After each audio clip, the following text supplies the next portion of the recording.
Coming into his third season, Lonnie Wade is multiple things. One of the best shooters in the NBA today, an NBA champion, and now another superstar for the Wizards. And let me tell you, this man made a name for himself last year, not only in the regular season, but in that incredible playoff run. In fact, most people say he should have got that finals MVP. He went absolutely ballistic. And in a crucial Game 7, he hit the biggest shot of his career to help send the Mavs home and secure the chip for DC. But it's hard for him to get the finals MVP when you got such a juggernaut on your team. And that will be his cousin, Corey Cash, a man who needs no introduction. And if you're a regular on this channel, you already know what bro is about. And after the shocking news of LeBron James announcing his retirement, it's crazy to say, but Corey Cash has the most championships currently in the league, sitting at 3. And pretty soon, we might have a new GOAT. On opening night, the ring ceremony, the Washington crowd gave Lonnie a huge welcome, a huge thank you, a huge showing of gratitude. After a long season last year, him basically being traded in the middle of the year, and his cousin putting in a good word for the Wizards to give him a chance, he ended up being one of the biggest reasons why they brought another championship home. But this season, it's a different mentality. This Wizards team is probably the most feared team in the league. And they were already the most feared team in the league when it was just Corey Cash. But now that Lonnie started to figure it out, and he's got that championship DNA, the league might want to watch out. Everyone already knew that Corey and Lonnie were going to eventually dominate the league. The only kicker is, nobody thought they would be on the same team doing it. But now, it's time for Lonnie to show that last year wasn't a fluke, and he can be a multiple-time champion just like his cousin. And a lot of NBA insiders believe that this duo will be the greatest duo of all time. Better than SHAQ and Kobe, Jordan and Pippen. Any championship duo you can think of, they chasing them. And I believe they gonna surpass them as well. Corey Cash is one of the most dominant players we've seen in a long time. He's basically won every award that you can in a short amount of time. And with the energy in the building, the fans in attendance, there was no seat that was empty.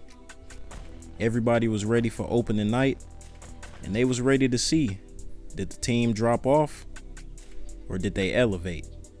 And trust me, if they elevated, I don't know who's gonna be able to stop them. As soon as tip-off happened, man, the arena was so loud you couldn't even hear yourself think. This is the game that everybody was waiting on, and Lonnie started it off by driving to the cup and getting a lay to start us off. The new season, and he was the first one to put a bucket in this arena. The growth of this man's game from high school to the G League to the NBA has been crazy. It's only been 3 short years, but bro is already one of the best players in the league. I don't know, man. There's something about that Cash family. I don't know what they got in their blood, but them boys cannot be from planet Earth. I'm trying to tell you. But as the game went on, Lonnie made it known early that Cade Cunningham was going to have a tough matchup all night. Now, when you watch this team play on TV, bruh, trust me, it looks like you watching a rec league game because they just dominate their opponents. It look like whoever going against them, they don't even need to be in the league. Now, of course, you got your tough teams like the Celtics, Timberwolves, Warriors. But when you got a team like the Pistons, bruh, you just got to say a prayer. Before the game, during the game, and after.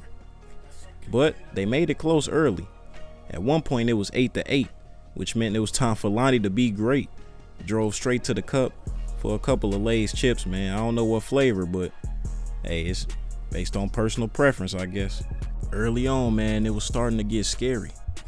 And I know a lot of people was wondering how you could have 2 superstars on the same team and somehow keep everybody happy.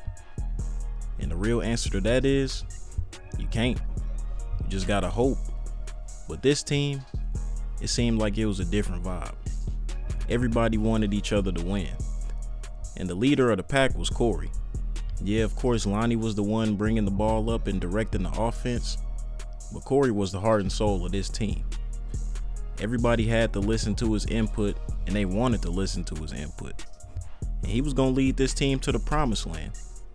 And it's crazy to say, but every year that bro has been in the league, he's won a championship.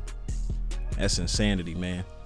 And in year 4, if he brings home number 4, man, he gonna be one of the greatest leaders of all time. Not just one of the best hoopers of all time.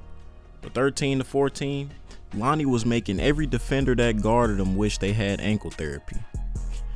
They was definitely gonna need it after this game.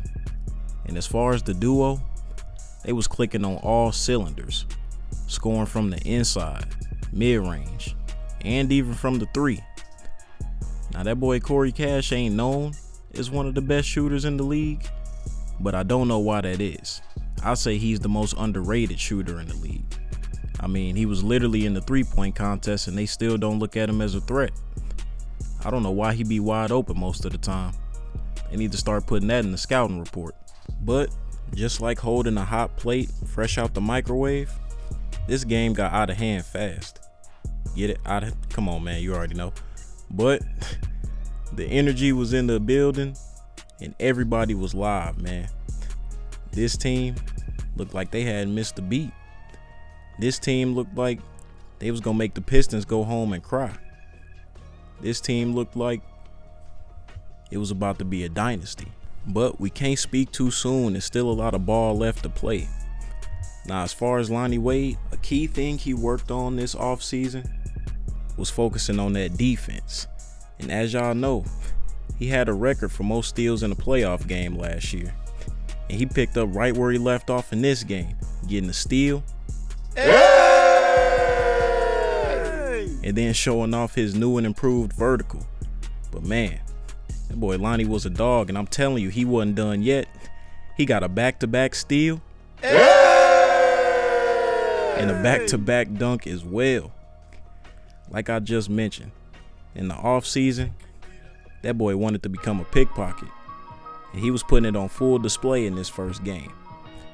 That whole sequence was crazy. I mean, if I was the Pistons head coach, I would find a white towel in the training room or something, bring it out to the court, and throw it as far as I could so the ref can see. Because this one, hey man, it's getting bad. But that man Lonnie, we know he got that from Corey, man. Corey has been known for doing that plenty of times throughout his career. Hey man, you know the saying, defense wins championships. And that boy Corey got 3 of them, so any advice he got, I'm taking it. I don't care, bruh. Now, some of y'all might think I'm insane for saying this, but after seeing that sequence, it's only the first quarter, but I think it's safe to say everybody in the building knew that this game was over and it was about to get ugly. Because after that, Lonnie got hype, and then the rest of the team got hype. It wasn't nothing but business after that. Straight ISOs, straight getting to the buckets. That boy hit a spin move right into a 2-handed dunk. I've never seen Lonnie Wade do that in my life. That's how you know that boy hooping on a different level. This year about to be different, man. Not to mention, right after the spin dunk, he threw it up for a lob. And after that, man, the rest of the team started to come alive. It went from Kyle Kuzma hitting contested corner threes to all of the role players starting to go crazy. Hey man, this team got so much talent. You could say they got a big 3, big 4, big 5, big 6, big 7, as Corey pulled up for the mid-range jump shot. And at that point, they went up by 20.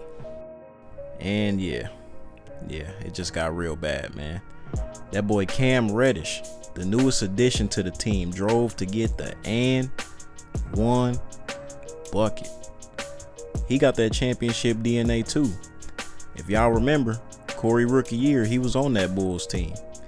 And they did their thing and won that ring. So just adding them to the Wizards, that gives them an even higher chance of going to get another championship, as Lonnie drove with the tough layup the reverse, the switcheroo, whatever you want to call that.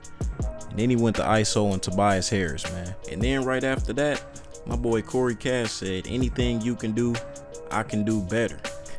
Drove straight to the lane and got some Dunkin' Donuts. And on this possession right here, the team displayed some of the most beautiful ball movement I've ever seen in my life. That ended with a corner pocket three. Lonnie drove, and then he kicked it, and then a teammate kicked it to Cam Reddish. Then Cam Reddish kicked it straight to Sadiq, and Sadiq found Corey Cash wide open in the corner. You could put the hand up, but it don't matter. Corner three. I tried to tell y'all, man, he'll light you up like a Russian cream. You gotta play defense. You gotta get out there. You know he an underrated shooter. But man, pretty soon,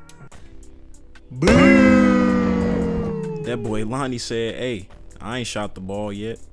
And on his first three attempt, which is crazy, that he waited 3 quarters to take one, he drained it. And it was at this very moment where the Pistons should have realized, hey, it's okay to cry, bruh.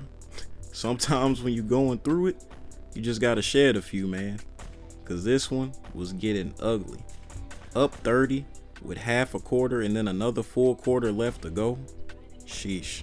They out here trying to sabotage the coaching job, man.